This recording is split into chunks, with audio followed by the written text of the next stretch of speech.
Bienvenidos y bienvenidas a Simulación Clínica a la Vena, donde te inyectaremos una sobredosis de conocimientos y pasión por la simulación clínica. Somos Caro y Chris, cofundadores de Plan 3D, donde creamos una nueva generación de simuladores clínicos, poniendo en tus manos anatomías de pacientes reales con texturas hiperrealistas. En este podcast te invitamos a conocer a los líderes de este fascinante mundo de la educación en salud. Hoy nos acompaña Nadir Ayrad, un profesional argentino multifacético con una amplia trayectoria en el mundo de la simulación en salud, con formación en relaciones públicas, educación, teatro y diseño.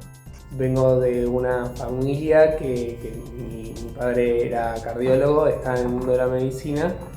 No quería para nada que ninguno de sus hijos fuera a trabajar en medicina. En este episodio, Nadir nos contará cómo, viniendo del área de las artes y el teatro, se dedicó al mundo de la simulación clínica. Formalmente existía algo que es la simulación en salud, donde está buenísimo que se valga de distintas profesiones para otorgar, por ejemplo, el mayor realismo, en el caso de lo que es la actuación, en el caso de lo que es el moulage, el diseño. Nos contará cifras claves sobre los efectos adversos en la atención en salud. Casi el 80% de las fallas en el factor humano son de comunicación. Son cuestiones que podemos arreglar más allá de la habilidad. También nos comentará cómo ha sufrido ciertos prejuicios o discriminación en el campo de la salud. Personalmente, en lo que refiere a simulación, sí. Obviamente, arrancando a muy temprana edad, no siendo del mundo de la medicina, me encontré con muchas presiones en Argentina le decimos ninguneo. Nos hablará sobre la importancia de la comunicación y nos contará unos casos realmente sorprendentes. Bueno, sí, usted tiene sífilis. Ok, bien. ¿Tiene alguna pregunta? No. Listo. Ese paciente... Faltó comunicación, mucha comunicación. Ese paciente luego se suicidó. Wow. También nos habló sobre la importancia de crear nuevos métodos de enseñanza para los estudiantes de la actualidad. Todo tiene que estar bien hablado y construido de una manera tal de que sea lo más segura posible. ¿Cuáles son los límites hasta dónde vamos a llegar? ¿Cuál es la información que tienen los estudiantes? Nadir ha fusionado sus increíbles habilidades para convertirse en referente de la simulación en Latinoamérica y Estados Unidos. Actualmente se desempeña como director del área de investigación y desarrollo y codirector del programa de simulación en salud de la Fundación Garrahan en Argentina. Esta conversación fue grabada en Miami, donde Nadir nos recibió y nos dio su visión acerca de la educación en salud, desde el punto de vista de un artista multifacético latinoamericano que reside en Estados Unidos. Los dejamos con esta entretenida conversación con Nadir. Bienvenido, Nadir, ¿cómo estás? Todo muy bien. Muchas gracias por recibirme y por invitarme. Un placer encontrarlos acá en Miami. Sí, así es. Estamos aquí junto a Cristian del equipo de Plan 3D, junto a Nadir. Exacto, estamos directos desde Miami ahora, haciendo acá el primer podcast en modalidad presencial y también el primer podcast que estamos grabando fuera de Chile. Internacional, exacto, sí. Acá con un día hermoso, con mucho calor acá. Sí. Pero bueno, y encantados también de tenerte acá, Nadir, con nosotros para esta ocasión que es súper importante para nosotros. Sí, además estamos en un espacio muy especial acá en Miami, ya que estamos trabajando en un programa. Aprovechamos de contar también como detalle que estamos en un programa junto a Pro Chile que nos ayuda para internacionalizar Plan 3D. Entonces, bueno, para comenzar con la conversación, eso, tú, Cristian, bueno, nosotros siempre somos bastante directos en la primera pregunta. Muy bien. ¿Cómo llegaste al mundo de la simulación clínica? Porque nosotros sabemos que tú un poquito ya nos conocemos, vienes de otra área, y entonces la primera pregunta que me surge es ¿cómo? ¿Por qué? ¿Cómo? Es largo, pero a ver, vamos a poner un poco en contexto. Vengo de una familia que mi padre era cardiólogo, estaba en el mundo de la medicina. No quería para nada que ninguno de sus hijos fuera a trabajar en medicina. Y mi madre es contadora, pero especialista en administración en salud. Desde muy chico estuve relacionado al mundo de la salud, casi por una cuestión familiar. Desde temprana edad estuve inmerso en la fundación del Hospital de Pediatría Garrahan de Argentina. Es un hospital pediátrico muy importante en Argentina, muy importante en Latinoamérica también. Y en ese sentido, desde que tenía 16 años casi, asistía a cursos de formación en enfermería y medicina a lo largo de Argentina. Obviamente desde antes empezaba a tener cualidades administrativas, de producción, etc. Pero como algo a remarcar es que desde los 16 aproximadamente hacía estas asistencias en cursos de formación. Estabas en la secundaria en ese momento. Estaba en la secundaria todavía, sí. Súper ¿Y jovencito. cómo era que ibas a estos cursos? Estoy pensando en un estudiante típico de Chile Bueno, no, era típico. que va en la educación media o la secundaria, depende de dónde nos estén escuchando. ¿Y cómo es eso de ir a un curso de enfermería? ¿Por qué? Yo, de nuevo, creo que si bien no existe bajo ningún concepto para nuestros oyentes ningún tipo de explotación infantil laboral, era completamente voluntario y me gustaba. Desde chico trabajaba en eventos científicos, conferencias, congresos, cursos. Cuando se necesitaba personal extra yo iba, entonces me empecé a empapar de lo que era la producción de eventos desde chico. Hablando literal 11, 12 años trabajando de eso como un trabajo que uno hace de chico. Entonces, ya habiendo ganado bastante experiencia, el equipo de trabajo conociéndome y confiando, en esa época de la secundaria cuando uno se está por recibir, que necesita algún dinero extra, bueno, fue una forma de empezar a trabajar formalmente. Y así empecé dando estas asistencias y sí, estaba con médicos, enfermeros, gente bastante mayor que yo y el asistente coordinador de los programas era yo, pero no fue muy bien, fueron varios años de trabajar de eso, estamos hablando del 2007 aproximadamente. Y bueno, eso me empezó a hacer conocer un poco el mundo de la educación en salud, en medicina. Estos eran cursos particulares que se llaman PALS o PALS. PALS es los cursos de asistencia básica para la vida en pediatría, específicamente, ya que era un hospital pediátrico. Y cuestión, tenían es un módulo donde se aprenden distintas habilidades a lo largo del curso y luego se hacen unas mesas integradoras donde juntan todos los conocimientos vistos durante el curso. ¿Y en qué momento, porque esto estamos hablando de que eras un adolescente, sí, en qué momento ya tú decidiste que esto era parte de tu carrera como profesional? ¿Hubo un antes y un después? ¿Hubo un hecho que te hizo motivar a seguir este camino? Bien, eso es como el primer acercamiento a lo que es medicina. Incluso no soy del área de la salud, o sea, médico por sí o enfermero.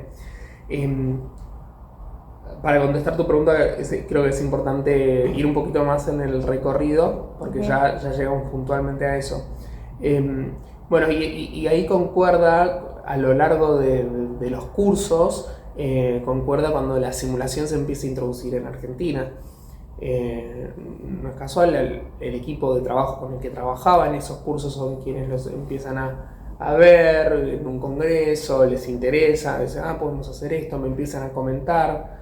Yo me empiezo a interesar también. ¿Y por qué me empiezo a interesar? Yo ya hacía actuación en ese momento, trabajaba en teatro, pero me parecía súper interesante y divertido también, pero interesante el hecho de poder hacer en las mesas integradoras del final, hacer representaciones un poco más realistas. Entendía que ahí había gran valor para la puesta en común de esas habilidades que aprendieron durante un curso, ponerlas en función en una mesa integradora y tratar de darle realismo a esa mesa integradora para que se compenetren en ese momento, le llamábamos así, en la realidad, me parecía súper interesante.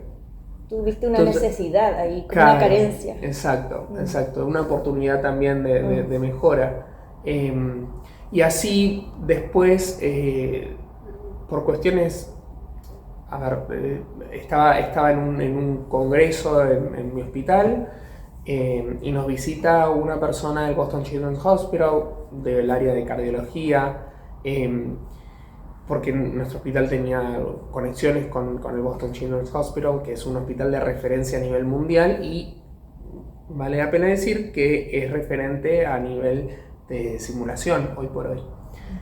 En ese momento presentan como un caso de éxito el programa de simulación, cuando recién estaba surgiendo. Hablan del programa de simulación y yo escucho justo esa conferencia, me acerco después a la conferencista y le pregunto, justo estoy yendo a Boston por cuestiones familiares, estoy yendo a Boston en el verano, bueno, nuestro verano era invierno en Estados Unidos, podría ir a conocer el programa, me reinteresaría. Bueno, y me hace conocer así al director, me contacta con el director del programa. ¿A esa altura qué edad tenías? En ese entonces era 2011, lo cual tenía 20 años. O sea, todavía seguías siendo muy joven. Bueno, en realidad 19. Y ya estabas conectándote con la gente de acá, de Boston. Genial. 19 tenía ahí. Y bueno, y justamente nos conocemos, haciendo la historia corta, teníamos muchas cosas en común con el director, una eminencia en simulación, el doctor Peter Weinstock, porque él me contaba que venía también, si bien era médico, le gustaba mucho el teatro, creía mucho en el realismo, y me contó sobre el uso de pacientes simulados, los actores que ayudaban a las simulaciones. Me contacta también con la especialista en comunicación, Elaine Meyer, que es eminencia en lo que refiere a comunicación en salud. Es la creadora del programa de mejoras relacionales y comunicacionales en el Boston Children's Hospital, que después, a lo largo del tiempo y hace unos años, lo expandimos a nivel internacional en conjunto. Pero bueno, creo que esa reunión allá por el 2011-2012 es la que dice, wow, esto es muy importante, tenemos que expandirlo. Después, al volver a Argentina y en trabajo con la gente del hospital, los ayudo a establecer estas conexiones formales ya con el Boston Children's Hospital y empezamos a armar el programa de simulación. La fundación en la que trabajo ayuda a armar el programa de simulación. De alguna forma, obviamente, con toda la dirección que tenía el hospital, nosotros los acompañamos en la construcción, los acompañamos en las alianzas internacionales para empezar a darle mayor formato. Y bueno, yo estuve en ese proceso, desde mi más humilde lugar, siendo un chiquillo, como le dicen, y bueno, y llevando a cabo las asesorías que me correspondían.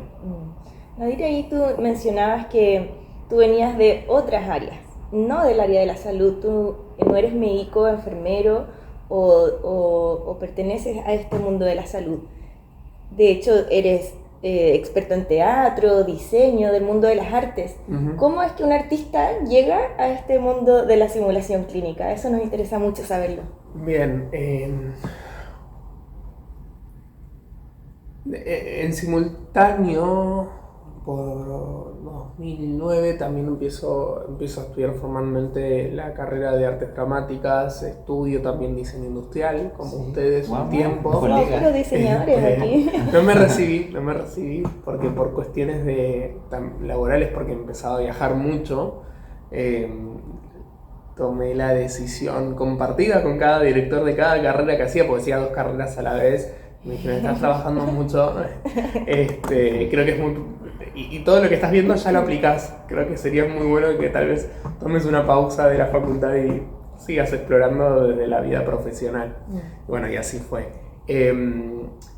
Pero ahí yo justamente es con la simulación, y creo que tal vez esas primeras reuniones de temprana edad con el Boston Children's Hospital, que eso no es menor, no por el Boston, con el Dr. Peter Weinstock, con Elaine Meyer, encontrar en ellos el interés y el real trabajo interprofesional, ver que existía en la simulación la necesidad de incorporar distintas áreas de trabajo. Entonces ahí yo empiezo a darme cuenta de que obviamente ya me interesaba mucho la docencia para ese entonces, por todos los cursos y los años de asistencia a los cursos. Le veía gran valor a la importancia de la docencia en salud, dándome cuenta de que obviamente hay una necesidad de formación que va más allá de la carrera, más allá de la universidad, que no les enseñan o que hace falta actualizar conocimientos porque está en constante cambio, desde un algoritmo para hacer RCP hasta conocimientos nuevos. Había una necesidad de formación constante.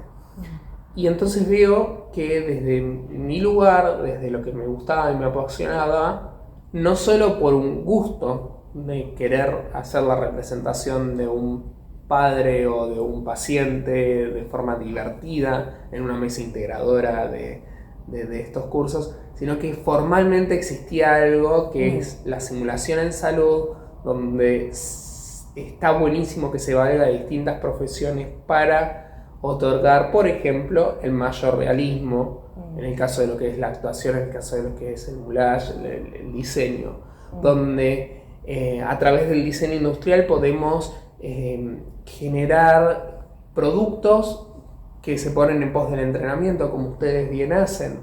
Eso también lo empecé a explorar desde temprana edad, de saber y conocer que podemos tomar áreas de la administración para mejorar los programas de capacitación, que realmente era un trabajo en conjunto para que salga de la mejor manera.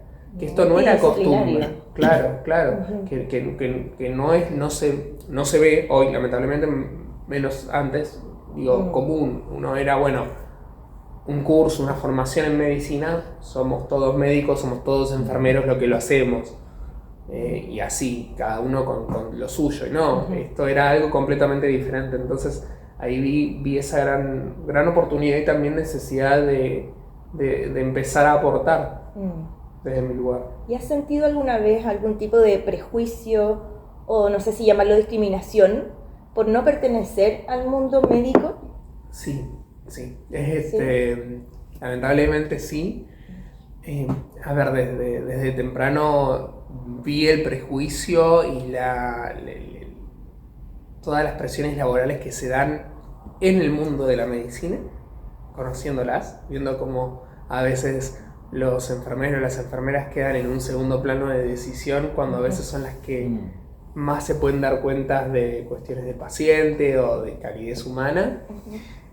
O también pueden tener mejor conocimiento porque se dedican a algo específico, pero por el solo hecho de ser enfermeras están como naturalmente en un escalón más abajo. Y creo que esto lo podemos ver a través del mundo. Personalmente, en lo que refiere a simulación, sí, obviamente arrancando a muy temprana edad, no siendo del mundo de la medicina, me encontré con muchas presiones en Argentina le decimos ninguneo, no sabe, claro, cuestionamiento o no tomar en serio cuando, y esto nadie es profeta en su propia tierra, me pasaba paradójicamente mucho en Argentina.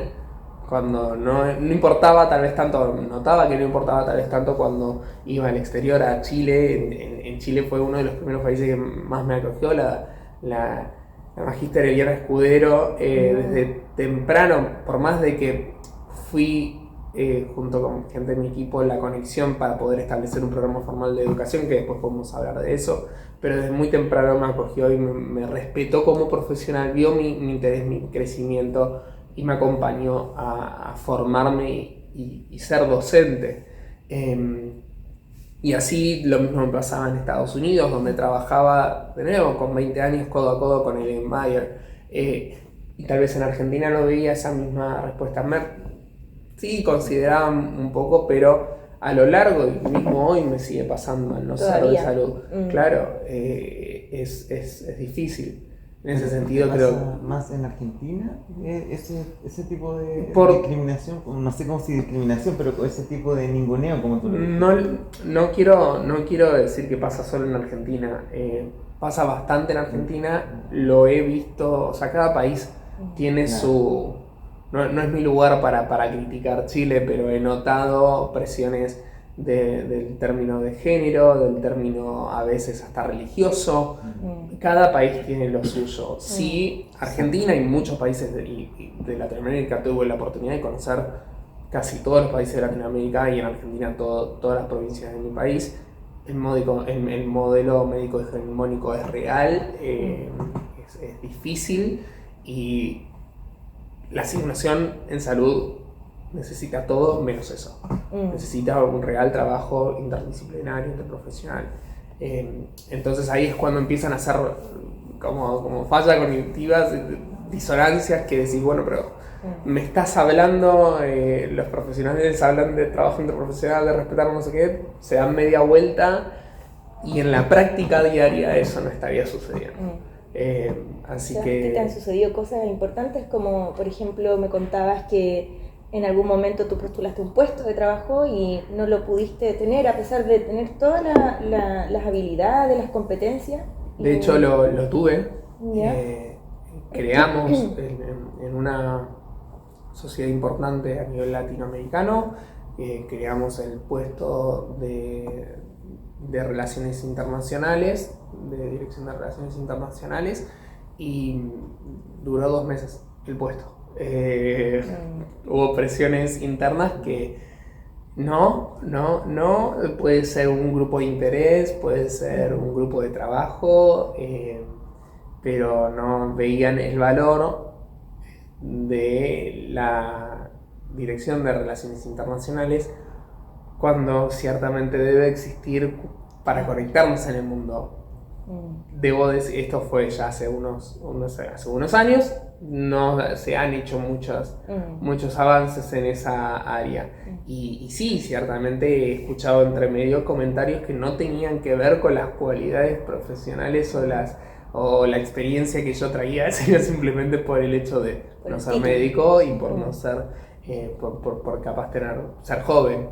Y eso ha pasado y seguirá pasando, y creo que también fue una de las motivaciones por las cuales, sin duda fue una motivación por la cual certificarme como educador en simulación en salud, que es importante decirlo, fui el primer argentino en serlo, el tercero en Latinoamérica en su momento.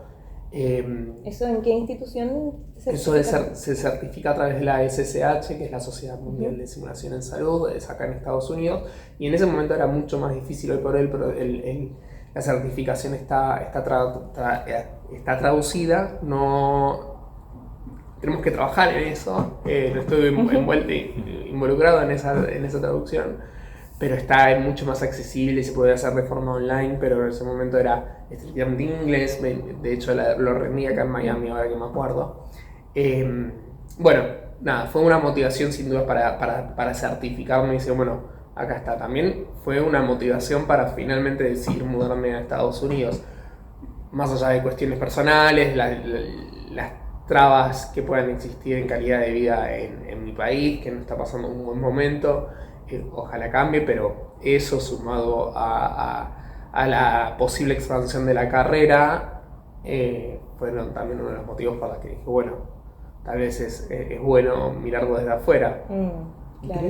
¿Crees tú, por ejemplo, Nadir, que se ha avanzado respecto a que los equipos de simulación sean interdisciplinarios? Sí. Por ejemplo, pensando cómo era el mismo escenario hace 15 años, sí, por ejemplo. Sí, sin duda. Por suerte sí.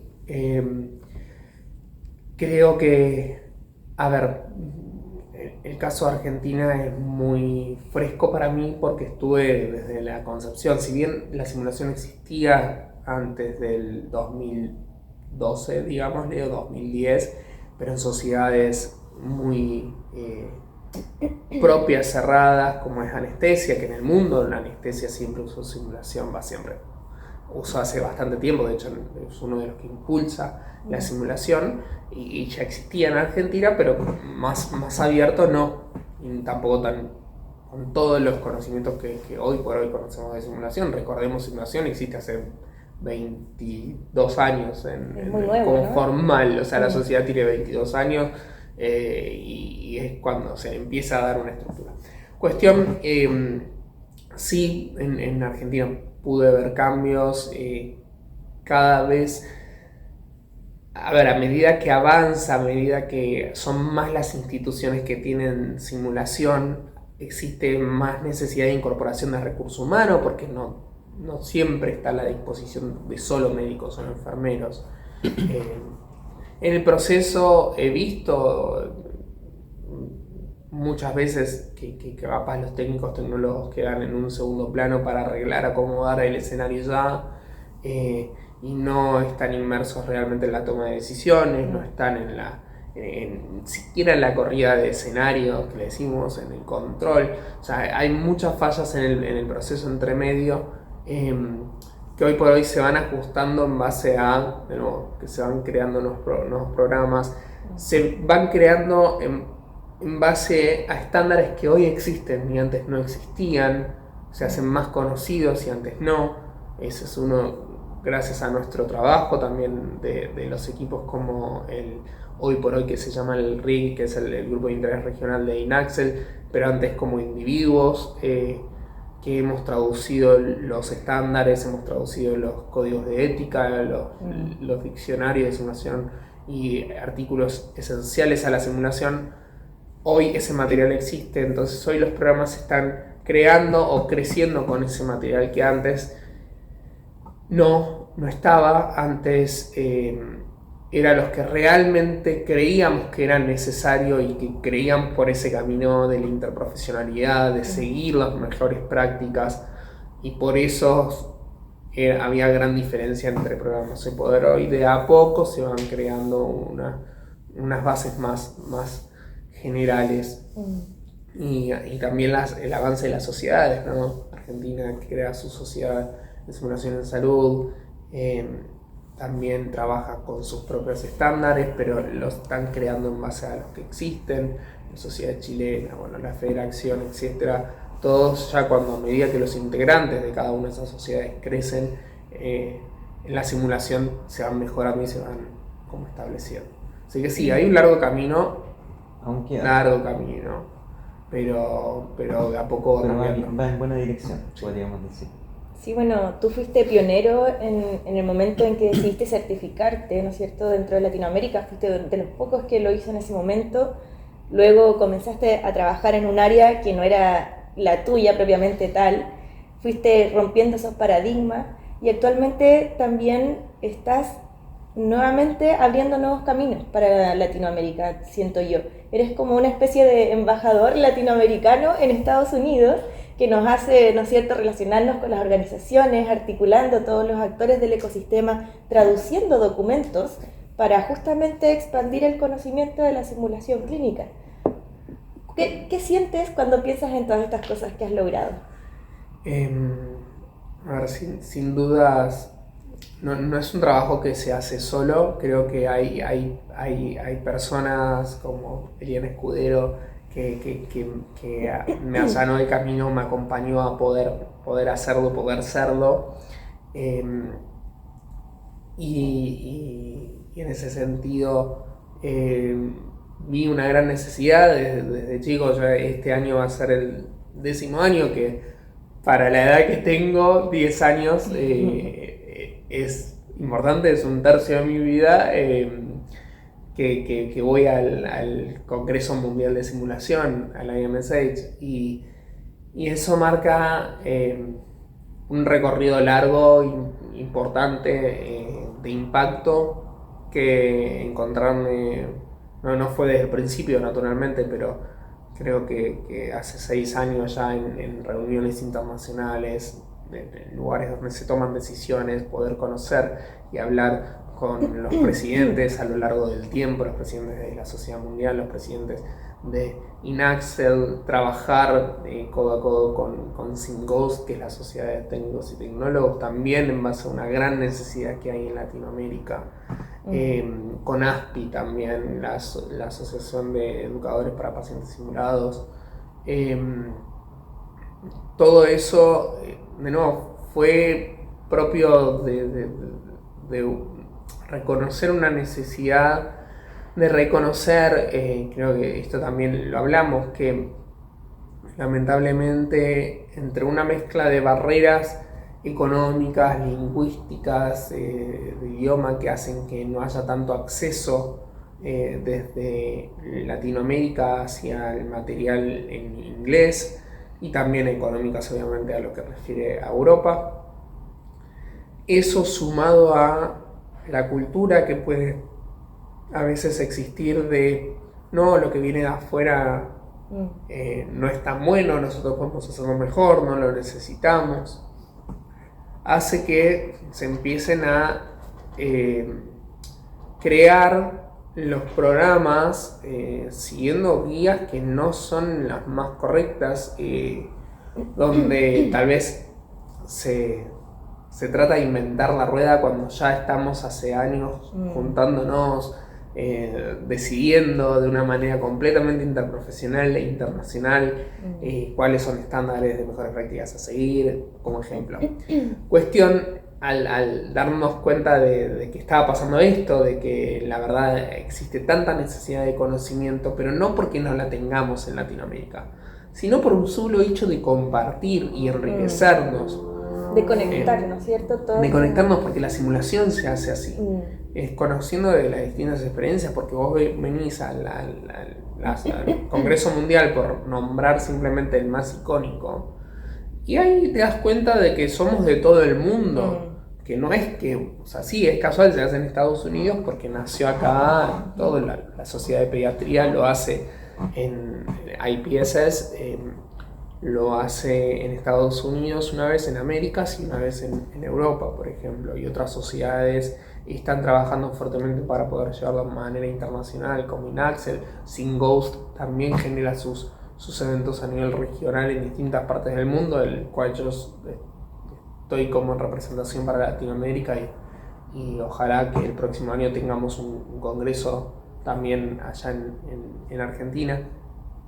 Pero bueno, creo que eso significó mucho y significa mucho el poder estar acá hoy por hoy, pero seguir trabajando con Latinoamérica, seguir siendo conexión con las sociedades. Estoy claramente segurísimo que hay mucha gente que hace esto desde su lugar. Yo conozco la mía, conozco quienes estamos en las sociedades, en las sociedades mundiales internacionales. Tengo mucho orgullo propio, orgullo por el equipo, agradecimiento a quienes trabajan conmigo y aquellas instituciones que confían en mi trabajo, el de mi institución o el de mi equipo, dependiendo del caso, para poder trasladarlo y traducirlo hacia ellos. Pero bueno, es un trabajo a seguir haciendo y seguir confiando en eso y nada, saber que hay sociedades, hay mucha gente a nivel mundial que hace lo mismo, que está bueno que nos conectemos y que es necesario. Buenísimo. En ese aspecto, ¿cuál crees tú desde tu punto de vista y desde toda tu experiencia que es el impacto de la simulación clínica? ¿Por qué crees que se le está tomando cada vez mayor importancia? ¿Cuál es la trascendencia de simular? Bueno, creo que es importante, tal vez podemos dar un número, que algunos ya lo conocen. La mayoría de los eventos adversos en salud, eventos adversos, dícese una falla grave o un accidente grave que muchas veces puede costar la vida del paciente, la mayoría, y la mayoría hablamos del 80% de los casos, Bastante. son por factores humanos. Factores humanos, dígase, errores humanos. Por algo que se pudo haber evitado, por algo que no es la máquina, no es la enfermedad en sí, no es el equipamiento, no es el contexto, sino una falla en el proceso, en la decisión humana o en el proceso, en distintas cuestiones. Eso ya nos da un indicador. Después hay otro muy interesante que vamos a hablar seguramente más adelante. Eso ya nos da un indicador de que hay algo que podemos mejorar. O sea, obviamente que si fuera un equipamiento podemos mejorar el equipamiento. Exacto. Pero hay cuestiones que no podemos controlar. Pero si tenemos indicadores de que existen tantas fallas en los factores humanos, ¿cómo es que no estamos haciendo nada? ¿Cómo es que en la aviación pasan 300 horas mínimo de vuelo en privado antes de subirse a un avión y llevar a 300, dije 300, creo que pueden ser más, la verdad, no sé, depende de cada aerolínea, pero es un ejemplo. Claro. Antes de subirse a un avión con pasajeros y trasladar pasajeros de manera pública. Hay tantas profesiones que ensayan antes de hacerlo, que se forman a través del ensayo de una manera segura, con simuladores. Hablamos del vuelo, después se trasladó hacia la carrera, obviamente los autos de carrera, después se puede hablar de simuladores de la industria X. Se analizan lo que puede llegar a suceder en un ambiente controlado y seguro para el usuario y también obviamente para el cliente final, si se quiere, para el público donde está dirigido ese servicio. En medicina no estaba sucediendo esto. En medicina... Y es muy paradójico porque uno dice, bueno, es la salud de las personas, es lo que más se la cuida. Vida que está en juego. ¿Cómo no se hace algo, no es cierto? Y no, y las formaciones, y se siguen viendo, se dan en ambientes de auditorios donde el paciente estaba en el medio de un auditorio, después estaba el paciente y el estudiante realizando una intervención dada en ese auditorio, o en los hospitales escuela, donde sí está buenísimo que estén, pero en qué punto es esa línea donde el estudiante recién sale de la facultad, de la universidad y se siente inmerso con un paciente. ¿Cuáles son las implicancias para ese estudiante, las implicancias para ese paciente, donde no tienen los conocimientos suficientes, la experiencia suficiente para enfrentarse a esa situación? Hay cosas que sí, que tal vez en habilidades pueden haber practicado, pero la medicina va mucho más allá de la atención correcta en salud, va mucho más allá de aprender una habilidad específicamente. Entonces, el impacto de la simulación viene a dar, y esto hay un montón de indicadores dados por la OMS, por ejemplo, o las sociedades internacionales de seguridad del paciente, que indican a la simulación en salud como la herramienta por excelencia educativa, que nos da que nos ayuda a alcanzar los mejores indicadores en seguridad del paciente, en seguridad profesional, la del equipo de trabajo, la de los familiares también.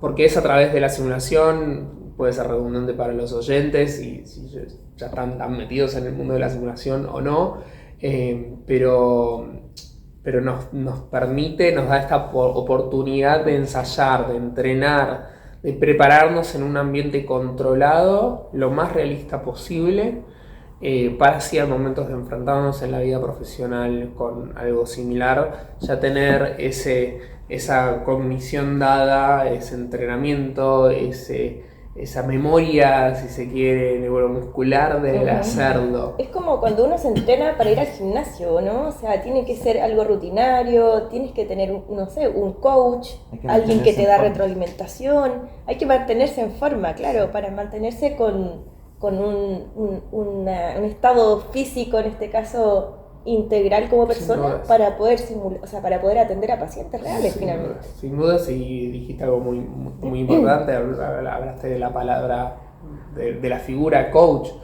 También no es un proceso nunca que se hace solo, donde tal vez en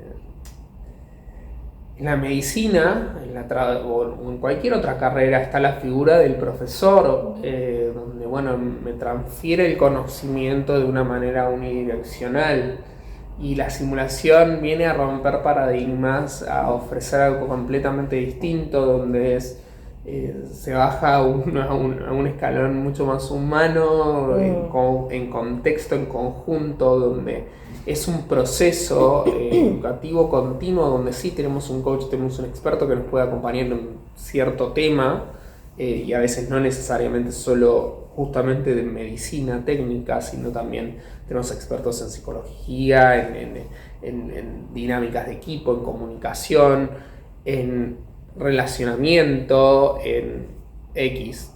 Y es a través de todos nosotros que vamos creando a este profesional. Vamos mejorando al profesional, vamos mejorando al contexto, a la institución, de manera tal que vayamos expandiendo esa mejora hacia todo el sistema sanitario. Y por ejemplo, la comunicación es uno de los puntos más importantes, ¿no? Porque entiendo que dentro de estos errores humanos, que son el 80% de los eventos adversos, estos se producen en un 80% a la vez por falta de comunicación. Correcto. Entonces, ¿cómo tú en tu quehacer has podido resolver este problema o ayudar a resolver este problema de la comunicación? Tú trabajas también coordinando equipos de pacientes simulados. ¿Qué nos podrías hablar sobre eso? Bien, muy bien, ese era el otro número interesante, y estamos hablando a grandes rasgos, que es el 80%, pero eso nos da un indicador de que a veces también en simulación en salud nos enfocamos mucho en el aspecto técnico, en el desarrollo de una habilidad técnica que pueda trasladar a la vida profesional, como aprender a suturar una punción lumbar, o también en integración un algoritmo completo de RCP, el reconocimiento de una anomalía, administración de drogas, lo que sea, desde el simulador, con uso de simuladores más económicos hasta los súper extremadamente desarrollados y caros con toda la tecnología. La mayoría apuntan a atacar a la necesidad de formación técnica.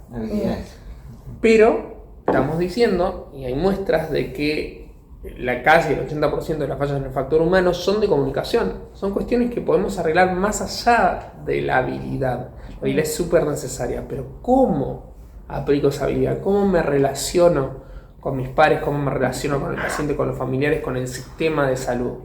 ¿Cómo interactúan todos los sistemas entre sí? Todo eso son factores humanos que tienen que ver con la comunicación, con la administración, con la gestión, distintas cuestiones.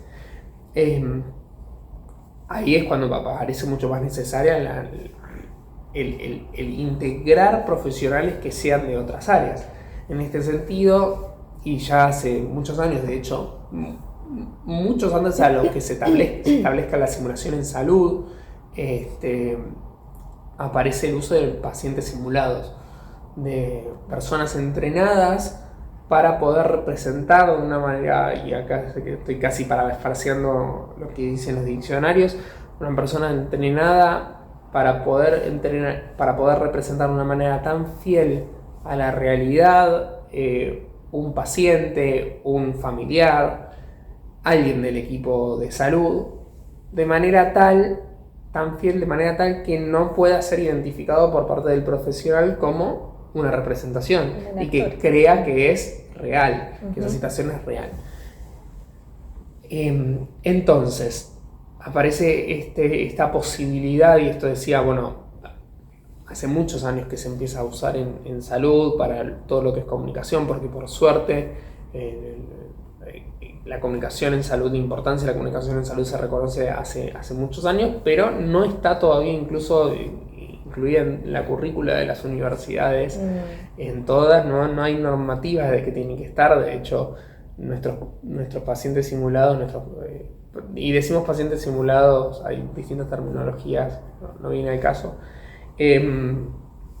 Nuestros pacientes simulados hacen, por ejemplo, servicio para procesos de evaluación en medicina o de formación también, pero a chicos que ya están graduados, que nunca vieron en la carrera nada de comunicación, donde es recién en la residencia donde lo empiezan a ver. Entonces es algo necesario a trabajar. El paciente simulado entonces nos sirve como una herramienta de excelencia para poder experimentar sobre estas habilidades comunicacionales. ¿Por qué? Porque es un humano, porque es alguien capaz de darnos respuestas cognitivas, de poder hablar, darnos su percepción, su feedback, y obviamente hablamos de una persona entrenada. Yo trabajo con actores porque considero que es la mejor herramienta. Hay gente que trabaja con expacientes de una condición dada, donde los entrenan específicamente para una situación en particular. No es mi caso, yo uso la mayoría actores, creo que hay un gran valor en eso, pero de cualquier manera es el entrenamiento de un humano, el uso de un humano para poder enfrentar al estudiante, sea estudiante de cualquier nivel dado, ¿no? Pero como persona que se está formando ante una situación de mayor realismo posible. Y entender esto que puede ser introducido en escenarios de consultoría, o sea, así como estamos hablando nosotros, pero también puede darse en el caso de mayor fidelidad y complejidad, cuando tenemos un paciente que puede ser también un simulador, un robot, pero tal vez está el paciente simulado como parte integrada del escenario, como la madre de ese paciente. ¿Y puedes darnos, por ejemplo, algún escenario típico donde se entrena con pacientes simulados?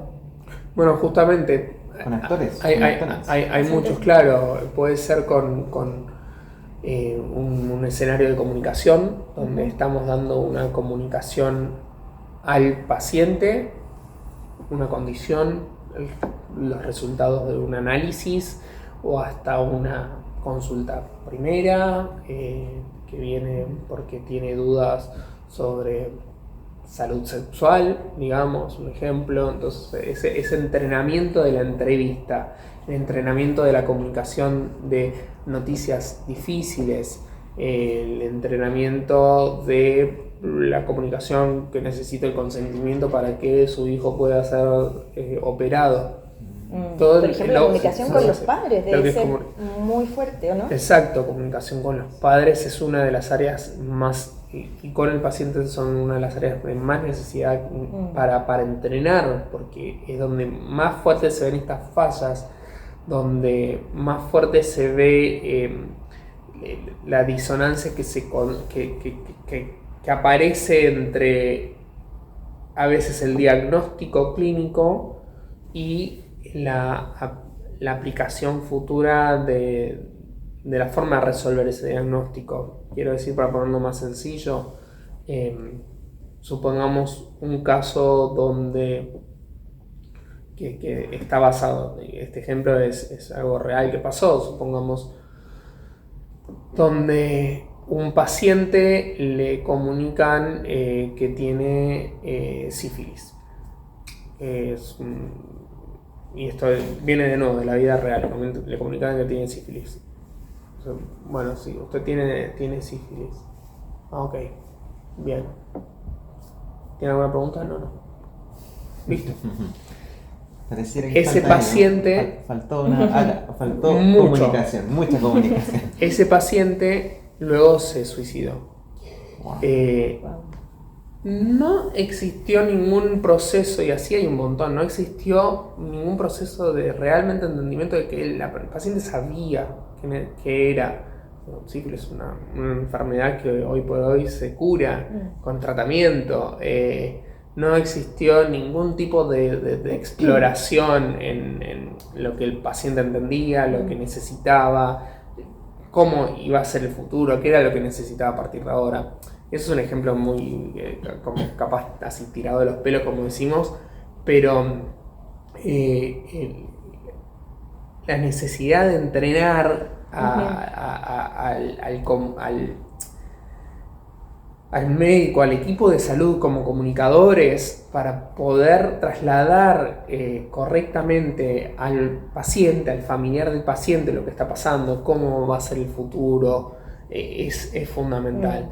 Después también hay casos, esto digo es así como lo más sencillo, el 1 a 1 en la entrevista si se quiere. También usamos, decía antes, el paciente simulado como un factor de estrés para cuando tenemos que ver dinámicas de equipo. ¿Sí? El trabajo en equipo, manejo de recursos en crisis, que le llamamos, que es un escenario, puede ser un escenario donde tenemos un paciente en shock porque, no sé, tenía consumo de drogas, entonces está en shock, pero a la vez los estudiantes todavía no saben que había consumido drogas, por así decirlo. Entonces tenemos a la esposa de ese paciente que está muy alterada, que añade un factor de estrés porque los pone nerviosos a los estudiantes, donde los estudiantes tienen que tomar decisiones bajo ese ámbito de que el paciente se nos está parando, está entrando en shock, pero a la vez tengo acá a la esposa que está desesperada,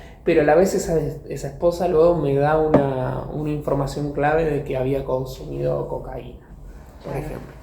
Entonces esas cosas solo se ven gracias a la oportunidad de tener, o sea, y solo alcanza el mayor realismo posible, porque obviamente no podemos tener un paciente real chocándose, porque estamos hablando de seguridad del paciente, por eso usamos un robot. Exacto. Pero el factor de tener un humano, una persona entrenada de cómo ponerlos nerviosos, porque esto también el entrenamiento de cómo, hasta dónde llego y por qué lo estoy haciendo, cuál es el objetivo de ponerlos nerviosos a los estudiantes, en qué nivel lo voy a hacer, cuáles son mis disparadores, en qué momento tengo que dar esa información clave, cómo yo trabajo con el educador, qué el paciente simulado, en qué tiene que estar atento a observar para darme después a los instructores, darles información esencial de lo que pasó ahí adentro, porque los instructores están por fuera observando el escenario. Entonces el entrenamiento en la observación, el entrenamiento en el feedback, de cómo comunicarse luego en el debriefing si participara. Entonces hay un montón de cosas que podemos hablar del entrenamiento de esos pacientes simulados y el gran valor que tienen para justamente mejorar estos indicadores en fallas de comunicación. Hace unos días estuvimos en la la Universidad de Miami, y ellos, por ejemplo, nos hablaban de que la educación no era solamente para estudiantes que están en la universidad. Por ejemplo, ellos tienen un programa completo que es de profesionales. Entonces, cabe mencionar, es súper importante también mencionar que esta educación tiene que mantenerse a medida que son profesionales. No, cuando hablamos, yo creo, de educación, para la gente que nos está escuchando, nos referimos a que alguien de 50, 60 años, no sé, alguien con 40 años de experiencia, es muy importante que se mantenga capacitado, porque este entrenamiento, aunque lo haya tenido en su etapa universitaria, al final se olvida, se va. Ellos comentaban, por ejemplo, ellos trabajan directamente con el Hospital Jackson, y decía que si ellos tenían que cumplir con horas de simulación, si no cumplían con esas horas de simulación, los despedían, así de tajante. ¿Por qué? Porque efectivamente había mucho impacto sobre los errores humanos. O sea, ellos al simular reducían la tasa. Claro. Y al final también hay un tema económico, que si reduce la tasa de errores, reduce las demandas, que acá en Estados Unidos son muy importantes también. Sí. Bueno, ahí dijiste varias cuestiones importantes. De hecho, bueno, mi introducción en la simulación se da en el ámbito de la educación continua, en un ámbito hospitalario, donde en principio se da para profesionales ya recibidos. Claramente es necesario, lo hablamos antes, existe una necesidad de actualización de conocimientos, porque los conocimientos se actualizan, porque existen nuevas normas, nuevos descubrimientos, pero sobre todo el entrenamiento que hablábamos antes, la necesidad de estar entrenado aunque ya lo hagas, tal vez tenemos un experto que hace todo lo mismo hace 40 años, pero capaz no es tan experto en comunicación, en hablar con los pacientes, en hablar con su equipo de trabajo. En dar las noticias, las malas noticias. Exacto. Eso como un simple ejemplo de la necesidad de trabajo en conjunto. Después nombraste también, obviamente, hablaste de una suerte de certificación, una suerte de aprobación a poder continuar. Eso es algo seguramente vamos a hablar un poquito también, pero de lo que tenemos que trabajar, porque a nivel global no existen normativas del uso de la simulación como necesidad, como obligación aún. Existen programas individuales, hospitales individuales, algún que otro país que tiene normativas de uso de simulación, pero no es algo transversal, y estaría buenísimo que eso pase, que aparezca como, bueno, ahora, a partir de ahora, todas las carreras de salud tienen que tener una cierta cantidad de simulación en la currícula para poder aprobar, tienen que pasar, los exámenes tienen que incluir simulación, la educación continua tiene que incluir simulación. Y otra cuestión muy importante que dijiste, que no se sucede tanto en nuestros países, y eso tal vez tiene que ver un poco con, tal vez si no, porque hay lugares donde no, pero igual aún están, porque valen la pena el caso, y vale la pena que las aseguradoras trabajen en eso, aunque la presión no sea tan alta. Pero acá en Estados Unidos la presión de la aseguradora es muy importante. Las aseguradoras son el primer proveedor de fondos a la simulación acá en Estados Unidos, y eso se da justamente porque menos error, menos demanda. Exacto. Estaría buenísimo que nos quedemos en el menos error, mejor vida para la familia, punto. No importa la demanda.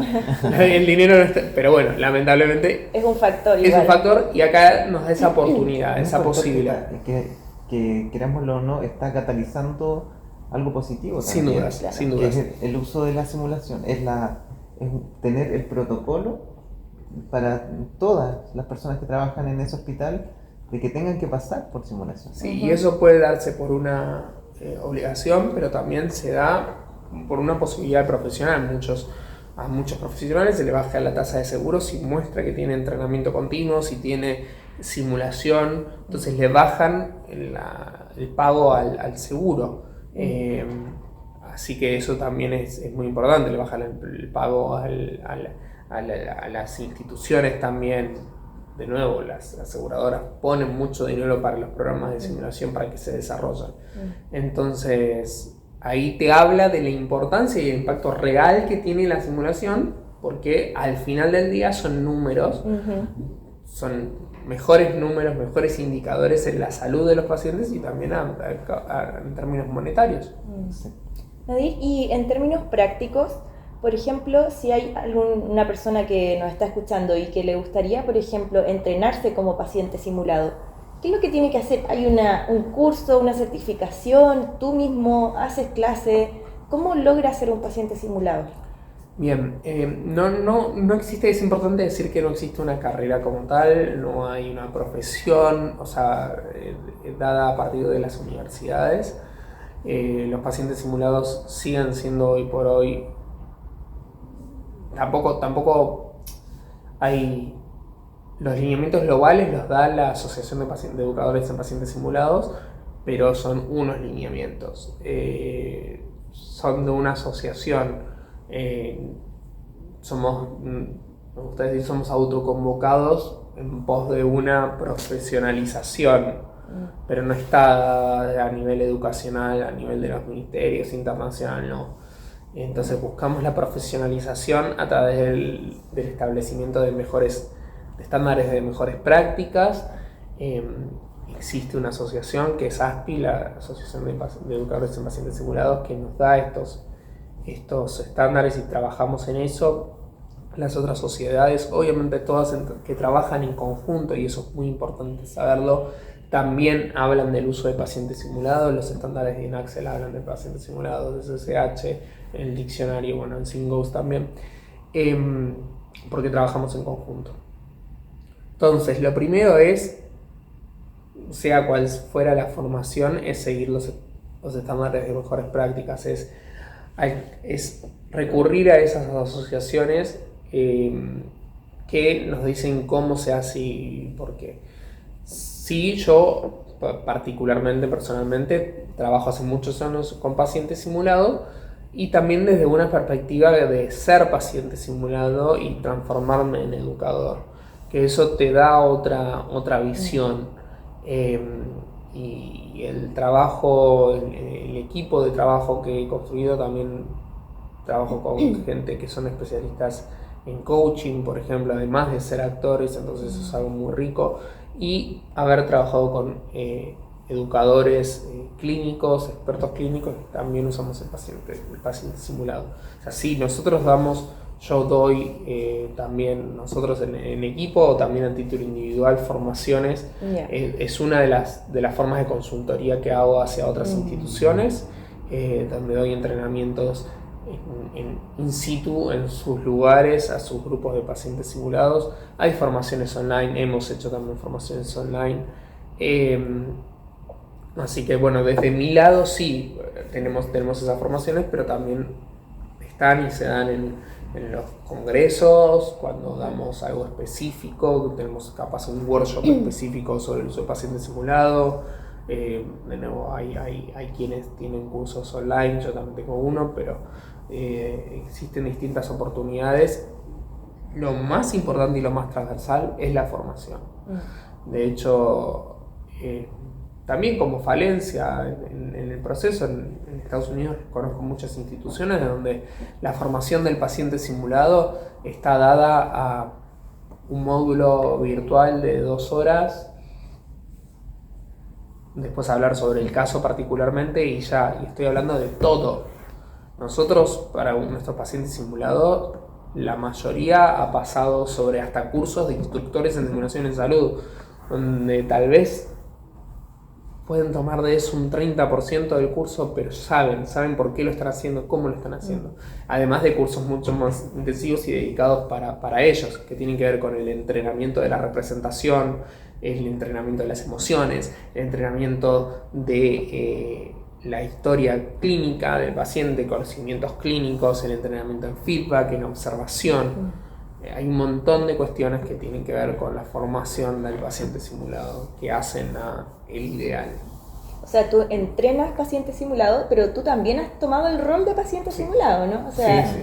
¿y alguna vez te ha pasado alguna anécdota, no sé, alguna historia? Porque es bien curioso esto de estar como actuando en un ambiente así, ¿no? Deben tener muchas historias, me imagino, le deben pasar muchas cosas, porque también para quienes simulan es una situación particular. O sea, muchas. O sea, es como tragicómico igual, ¿no? Te muestra el valor que tiene, sin duda. Y muchas de esas anécdotas son las que también usamos para los procesos de educación, porque las contamos muy claras. Por ejemplo, hablábamos antes de la seguridad del paciente y del familiar también, porque el paciente no solo, a veces el paciente es un universo, ¿no? Entonces, seguridad del familiar.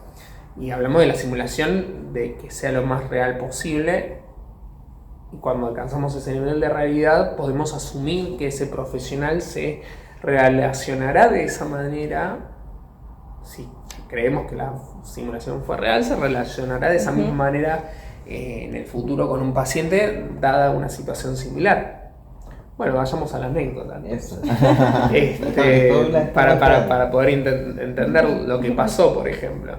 Estaba en un caso de manejo de recursos en crisis, un paciente, un niño que se chocaba, que entraba en paro cardiorrespiratorio. Yo era el papá de ese niño, donde obviamente estaba puesto ahí el padre como factor de estrés, como factor también de toma de decisiones clínicas, si se quiere, que es el hecho de qué hacemos con el padre, se lo aparta o no se lo aparta, se lo deja estar al lado de la cama. Hay una regulación que dice que los padres, siempre que estén en nivel controlado, hay que tratar de que estén al lado de la cama. Pueden estar, no es obligatorio apartarlos. Hay muchas consideraciones, no importan al caso,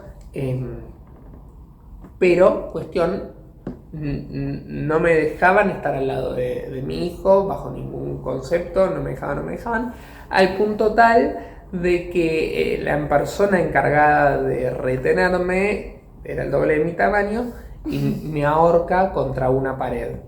Y ahí están los videos donde me tienen con el codo contra una pared y yo estaba de puntitas de pie.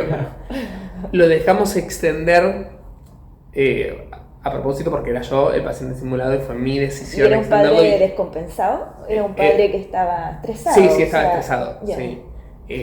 Fue mi decisión como educador, porque en ese caso yo era el educador líder de esa simulación, junto con mi equipo de trabajo decidimos no pararla a propósito. Ajá.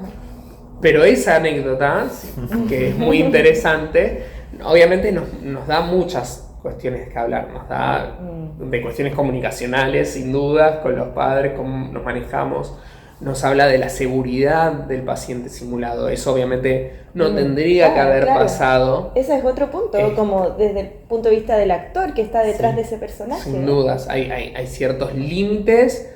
Primero, a cómo usamos el paciente simulado desde el lado de los educadores, hasta dónde yo diseño un escenario que puede llegar a tomar un riesgo para la seguridad del paciente simulado, donde el riesgo sea físico, psicológico, todo tiene que estar bien hablado y construido de una manera tal de que sea lo más segura posible. ¿Cuáles son los límites hasta dónde vamos a llegar? ¿Cuál es la información que tienen los estudiantes al momento de enfrentarse a un escenario con el uso de paciente simulado, de manera tal que aporten a la seguridad del paciente simulado y del estudiante también, que sepan que es una simulación, que sepan cuál va a ser el límite, cuál es la decisión educativa en el momento de cortar un escenario, ¿no? Bueno, un montón de cuestiones que hacen a eso. Ese es uno de los tantos ejemplos interesantes. Sí, como tragicómico, porque puede ser también una situación real. Sí. O sea, que ocurra eso y probablemente ocurre muchas veces y ni siquiera lo sabemos. Sin dudas, hablamos de Eliana Escudero. A Eliana la empujaron, le tiraron un carro de paro encima, siendo ella... estaba cumpliendo el rol de paciente simulado, no era un caso tan de comunicación, era más de confederado. El confederado es una persona que tiene una información clave durante el escenario, no necesariamente tiene que tener la extrema formación en la representación de un rol, pero cuestión, a ella le tiraron un carro de paro encima para poder apartarla, y estoy seguro que un montón de colegas le han pasado. Y eso te muestra, te está diciendo de que puede pasar en la vida real. No estamos diciendo, no, bueno, pasa que el estudiante sabía que era una simulación, por eso no, al contrario, estaba tan bien hecha la simulación. Y que así es como se va a desarrollar en la vida profesional si es que no tenemos estas oportunidades de entrenar y ver cuál hubiera sido el abordaje correcto. Claro. Y en ese sentido, ¿tú ves que hay una brecha muy importante entre Latinoamérica y Estados Unidos ahora que estás acá? ¿Puedes ver que acá se están haciendo más cosas que allá? ¿Crees que podríamos mejorar? ¿Cómo ves también el futuro? ¿Hacia dónde va esto? ¿Se mantiene la simulación? ¿Se mantiene de esta manera, paciente simulado? También vienen las nuevas tecnologías. ¿Qué piensas sobre eso, esa brecha y este futuro que se viene? A ver, sin dudas, en principio, como en muchos otros ámbitos, el factor tecnológico económico influye muchísimo. La simulación se vale de mucha tecnología y avanza la profesión en cuanto avanza también la tecnología. Esto es real. Por más de que hablamos de la necesidad de enfocarnos en la comunicación, hoy por hoy hay tecnologías que nos ayudan a hablar de comunicación, hay realidad virtual, podemos estar o no de acuerdo.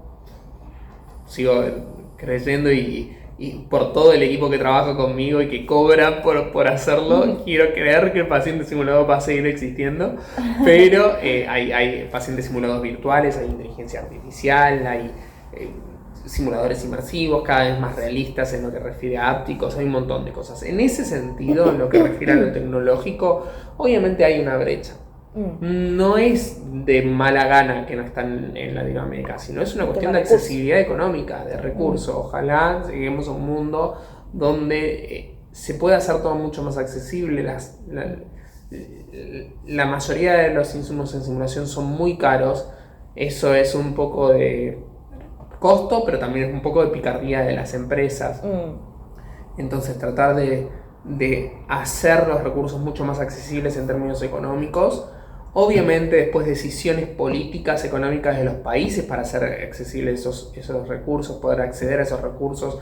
Países como Argentina, hoy por hoy, hasta ahora, siguen habiendo un montón de trabas en importación, entonces pueden tardar 6 meses o pueden ni siquiera poder llegar un simulador. Entonces, ¿cómo hace para avanzar cuando existen esas trabas? Desde el simulador hasta el recurso para desarrollar un simulador de bajo costo, o sea, lo que sea. Entonces, eso es una traba, una brecha que no tiene que ver con la educación en sí, no tiene que ver con la cultura, sino con decisiones políticas. Después, sí, ojalá expandamos, y en Estados Unidos también existen muchas fallas en lo que es el relacionamiento, en lo que es el modelo médico hegemónico, sigue existiendo. Pero acá hay muchos más programas de simulación, muchos más que trabajan de una manera interprofesional. Ojalá logremos a nivel global, y esto de nuevo no como brecha, el real trabajo interprofesional, el valernos, entender que cada aporte es valioso y cada uno construye la simulación en salud. Eso es una brecha a saltar en cualquier lado. También hablo que las descripciones laborales acá en Estados Unidos siguen hablando de que como requerimiento para ser educador en simulación tenés que ser de medicina, y no. O sea, tenés que venir a una carrera de salud para un puesto de trabajo, que si no son el puesto de salud, generalmente son los puestos de operaciones o coordinadores tipo asistenciales de secretaría. Y cuando desde acá, desde el mismo país, las sociedades te dicen los estándares que en realidad no, para ser un educador no es, en la descripción no está que tenés que ser de salud. Entonces todavía hay unas brechas a resolver sin dudas. El enfoque en el recurso humano, la cantidad de inversión que necesitamos en el recurso humano y no tanto en el recurso técnico-tecnológico, eso también es una falla a nivel global. No existen tantas las regulaciones de inversión en el recurso humano. Cuán importante es la preparación, tener recurso humano suficiente para poder en el momento de introducir a alguien nuevo al equipo haya formación y que no se pare todo el resto de los procesos porque tenemos que formar a una persona nueva. Hay un montón de aspectos a seguir mejorando. ¿Cómo veo la simulación en el futuro? También comentaste eso. Sin dudas es algo que va a quedarse. Es por excelencia lo que nos muestra el mejor resultado de los indicadores, es el entrenamiento por excelencia para poder mejorar esos indicadores en salud.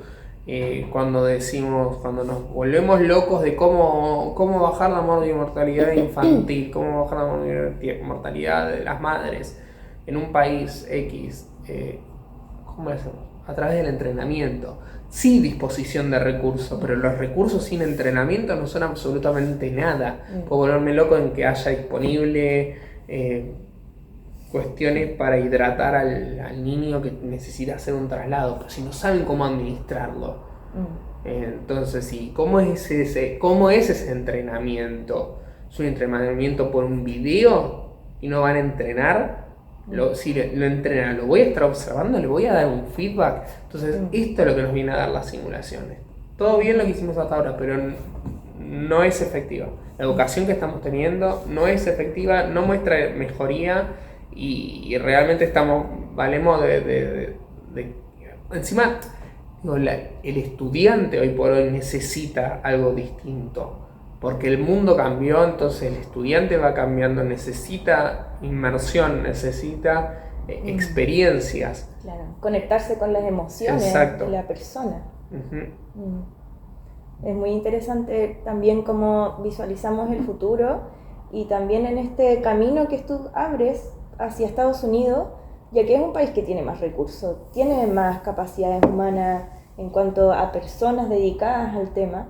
Entonces es interesante cómo nosotros como latinoamericanos aprendemos de esto y que hayan personas como tú abriendo estos caminos, estas nuevas Sí, a ver, sin duda no se trata de, creo que lo dije antes, no se trata de ver hacia afuera como algo mejor. Es casual, en Estados Unidos hay muchas condiciones que hacen que sean nominados primer mundo junto con Europa. Tienen más recursos, sin duda más recursos humanos. Pero no se trata de nuevo de verlo como algo mejor, inalcanzable o diferente a nosotros. Acá en las sociedades trabajamos a nivel global, a nivel interprofesional, con distintas profesiones, distintos países.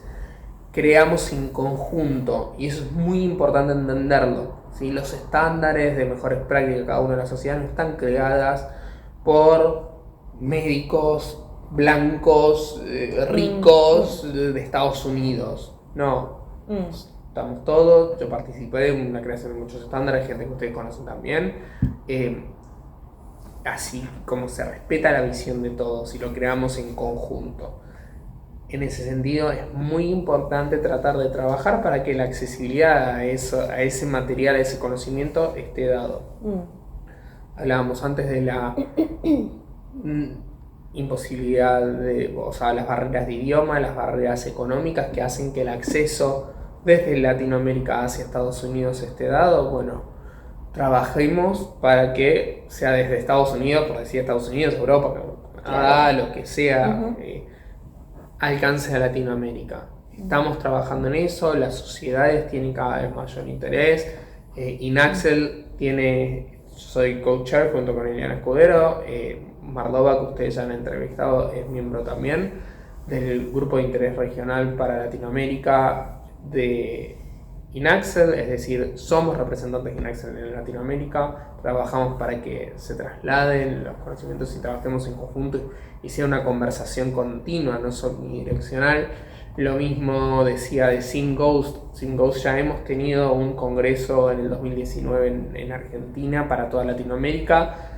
Ojalá ahora, hoy más tarde, tuve una reunión con ellos para el año próximo hacer una nueva conferencia en Argentina. Estamos hablando de poner a disposición el conocimiento de los profesionales que podrían que están en Estados Unidos, llevarlos allá, ¿sí? Y también confiar, la gente quien les habla, las personas que nombré y muchos otros, estamos en constante, venimos a dar clases acá en Estados Unidos y en Europa, y nos formamos y trabajamos en distintos programas. Entonces está dada también el acceso profesional al profesional. Pero bueno, tenemos que alentar a las instituciones y a las personas también a abrir las puertas a estas formaciones, a las actualizaciones, al menos ser miembro de las sociedades, conectarse con sus representantes locales si es necesario por un tema de idioma, para poder estar actualizados. Sí, interesante. Oye, Nadir, bueno, y ya hemos conocido parte de tu historia, cómo empezaste la simulación clínica, cómo has avanzado en este viaje, y también ya hablamos sobre tu actualidad, las cosas que haces y tu visión hacia el futuro. Ahora me gustaría saber un poco más sobre ti, más allá de lo profesional, también para conocerte un poquito desde lo personal y entender también cómo las cosas personales te llevaron a estar acá. Entonces, desde los 9 años, incluso tú me comentabas que estabas en este mundo de la simulación clínica con padres que pertenecían al el trabajo en salud, en simulación fue posterior. Bueno, pero siempre conectado con este mundo. Con la salud. Entonces, sí. Nos gustaría saber más de ti, qué cosas te gustan hacer, ¿tienes algún hobby, algún libro, un podcast, película, todo lo que nos quieras contar? Tu actividad más allá de la simulación, lo que te llena el alma, la persona detrás del actor, Claro. más allá de Porque haber simulado. Además es un perfil muy curioso, artista, actor, diseñador.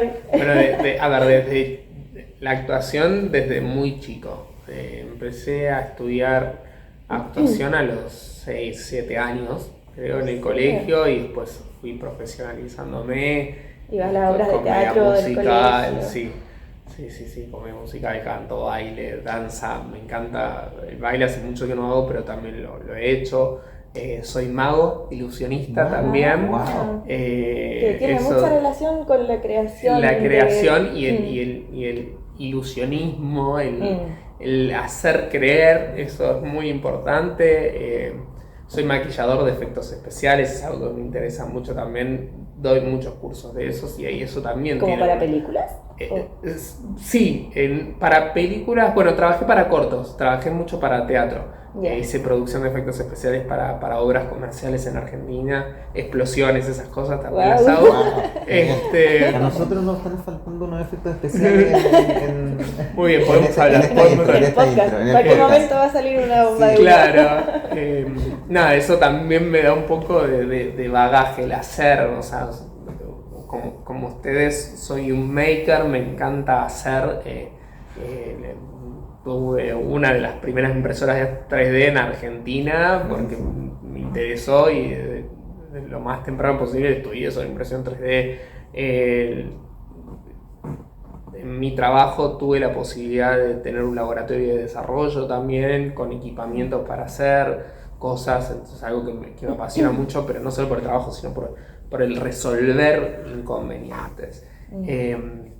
¿Qué más? Me gusta mucho cocinar, también desde el lado de la creatividad me apasiona cocinar. Soy buzo profesional, hago buceo de manera profesional también. ¿En serio? Corro también. Corrido maratones. ¿Sí? Ahora no, pero sí, he corrido maratones. A propósito de eso, en el Imet Sage tenemos el Sage Fit, obvio. Sí. Yo también voy. Muy bien, bueno, nos fuimos a ir. Tenemos dos runners aquí. Sí. ¿Quién irá a ganar? No sé, el año pasado fue muy difícil. El año pasado ganaron a los 16 minutos, 16. Lo cual corrió como un bestia ese chico. Pero bueno, no hay que sentirse mal. Acá salen desde el colegio, ya los ponen a hacer algún deporte, ¿no? No fue mi caso. Les vamos a hacer barra entonces. Esa vez deberíamos ir con. Yo pensaba ir con una camiseta de plan 3D. Deportiva. Podés. No, bueno, claro. Muy bien. De plan 3D para que la usemos. Sí, son especializadas. Vamos a pedir auspicio, no les vamos a decir la marca hasta que tengamos el auspicio. Maravilloso, me encanta. Hacemos un llamado a todas las marcas. Después. Leo mucho de distintas cuestiones, muchas cosas profesionales, pero creo, actualmente estoy leyendo 2 o 3. Estoy leyendo Dune, que es como post-apocalíptico. Yeah. Bueno, igual distopia, eso me gusta. La fantasía me gusta también. Después los policiales, uno de mis autores preferidos se llama John Kasselbach, el del psicoanalista. Eso creo que está bueno. ¿Algún podcast escuchas?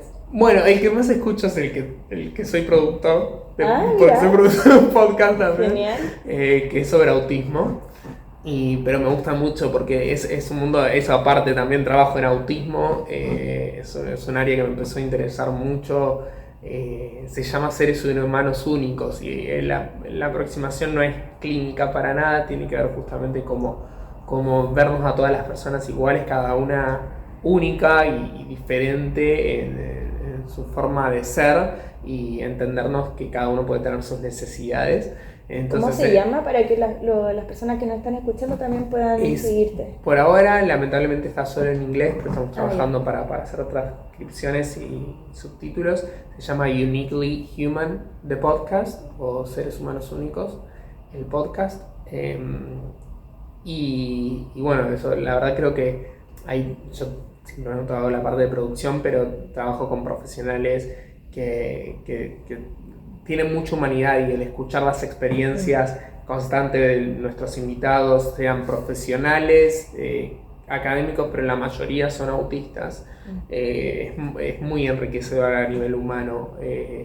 Y la verdad que deben haber historias muy potentes. Sí, sin dudas. Así que también eso me forma. Genial. O sea, material hay. Sí, sí, Sí. Un par de hobbies. claro. Está bueno. Uno que otro hobby. Sí. Sí. Oye, Nadir, ¿y si alguien quiere contactarse contigo? Sí. A lo mejor que está interesado en el área del paciente simulado, las conexiones con las distintas organizaciones que tú estás integrando. ¿Cómo se pueden contactar contigo? ¿Tu email o a través de LinkedIn? Bien, mi email, no sé si después el episodio queda para que los anotemos abajo, pero es nea@fundaciongarrahan.org. Garrahan es GARRAHAN.org. Mis redes sociales en todas, en LinkedIn, en Instagram, etcétera, es @neidir, como suena, es NEIDIR. Ahí son todas mis redes sociales y se pueden contactar conmigo a través de ahí también de forma fácil, y después les puedo dejar los contactos para Perfecto. también dejar los links específicos. Sí, perfecto.